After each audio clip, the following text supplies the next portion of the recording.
There was not any. This was strictly business. This was strictly upper management. They decided that this is the direction they're going with the company. I think we can all agree, based on the writing on the wall, it seems like the MLF BPT Bass Pro Tour is maybe not headed in the best direction. So today I'm going to share 7 strategic changes, ideas that I think really can get the Bass Pro Tour back on the right trajectory and be great for all of bass fishing and let everybody, the anglers, the organizations prosper and win. So let's dig into these right now.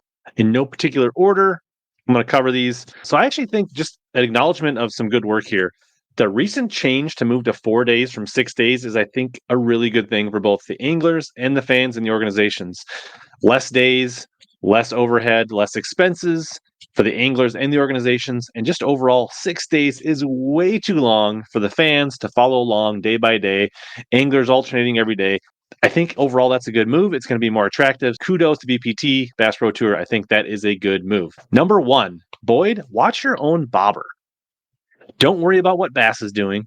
Don't worry about these intentional conflicts over the Opens and the Bassmaster Elite Series, preventing anglers from fishing both tours. Do what's good for you. Do what's good for your anglers. Don't create all these contracts and rules about not being able to fish other tours and all this finding stuff that basically creates walls for the anglers where they can't do what they need to do to make a living. Just focus on your own product, make the product the best. Don't worry about what the other tours are doing, and be your best self. If it's good for the fans, good for the anglers, and good for your business, the rest will follow. That's where a ton of the anti-sentiment against BPT, in my opinion, has come, is the early on, hey, we want to, it's us versus Bass. We want to bury Bass. We want to put Bass out of business. There's a lot of resentment there. Time to drop that. Focus on your own stuff. Second idea, fish smaller venues. You got these 40 boat, 40 angler fields, typically no more than 40 anglers on the water at any one time, a maximum 80 boat field, going to 50 most likely. Embrace that. Fish new waters, fish smaller stuff. Literally, we got 5,000 lakes in Minnesota you could fish a 40 to 50 boat derby on. As a fan, and I'm sure most of you feel the same way, let me know in the comments if you agree or don't agree with any of this stuff. But I've seen 100 tournaments on Pickwick. I've seen 100 tournaments on Santee Cooper. I've seen 100 tournaments on the St. Lawrence River. There's tons of other great fisheries. The most exciting stuff that I remember watching on the BPT was the first time they went to Sharon, Harris, and Jordan in North Carolina. Some of the other small, when they went down to Caney Creek and some of the stuff in Louisiana, at least half your schedule should be brand new stuff on these small venues that nobody's heard of. I know you may not get as much money from the Chamber of Commerce's for these deals, but you know what? Short-term sacrifice on that front, I think will have long-term appeal for the fans and the audience, and it's much more relatable to the everyday angler all across the country on these smaller venues and smaller bodies of water versus the stuff we've been seeing for the last few decades. Stay every fish. You're back. That's great. It's what makes you different. It's what makes you unique. It comes with its own excitement. But here's the thing. Celebrate the Big Five. Have a Big Five award. Have a Big Five tracker.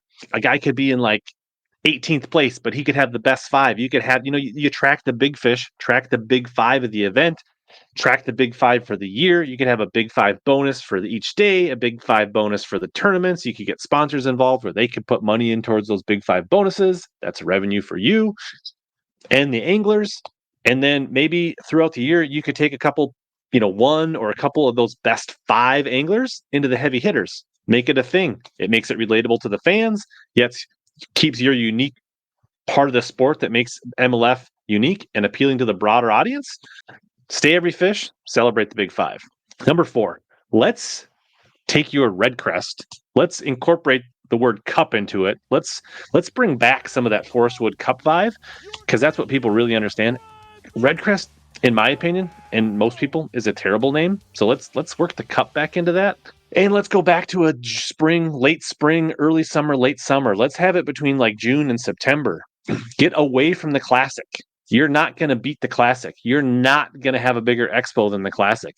Let's move it to a different time of year, make it more family friendly, break it apart so that as an angler, as a fan myself, if you've 2 weeks or a week for the Classic and I'm going to budget money to go, I'm going to the Classic. I'm not going to take off back-to-back weeks and spend money to go to the Redcrest and the Classic. You're not going to win that battle. Move it some other time. June on Champlain, May on Murray. I don't know. think of the summer, late spring, go up. It gives you the ability to go to new venues. You can go a bigger part of the country. You can go further up north, show new stuff. You can do it when the kids are out of school, make it more of a family event.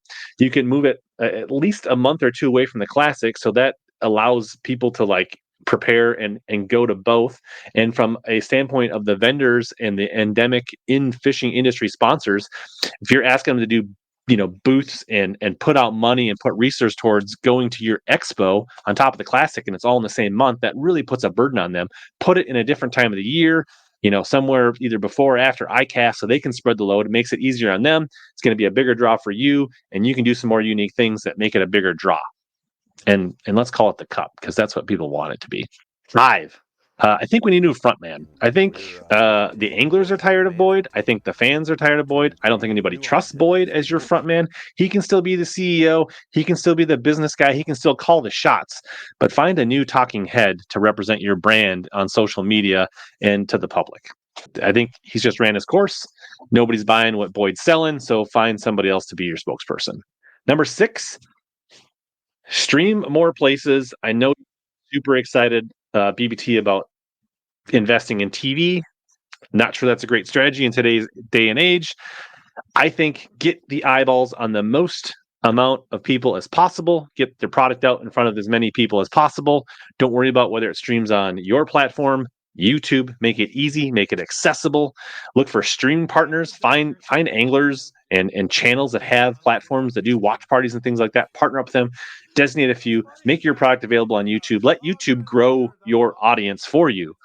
Don't worry about the numbers on your channel. Just get as many eyeballs as you can, and everything else will work itself out. Step up the front-facing sonar coverage. Step up your coverage overall. Do things that are more unique. Push the limits. Do things. Be trendy. Try different things. Be the first one to put limitations on screens for front-facing sonar, number of screens. Legalize the A-rig. Be unique. Be different. Open it up. Let the anglers have all the tools to their disposability, and let the fans take it all in. Make them more part of it than ever. Be the leading edge on that front. Basically, embrace your uniqueness. Do more special events. Maybe get some celebrities involved. Superstar events. Have legend type events. Invite legends to your events. I don't know. Be creative. Do more fun things. I think you guys had a Major League Baseball pro tournament. It's not on video anywhere. It's not like that's the stuff that's going to grow the sport. If any of you got ideas on what you think they need to do, I'd love to hear it down in the comments. If you hate, love, agree, put it in the comments. Let's talk about this. If you're wondering why BPT's in a bad spot and why they need to change and make things better, check out this video on the screen right here.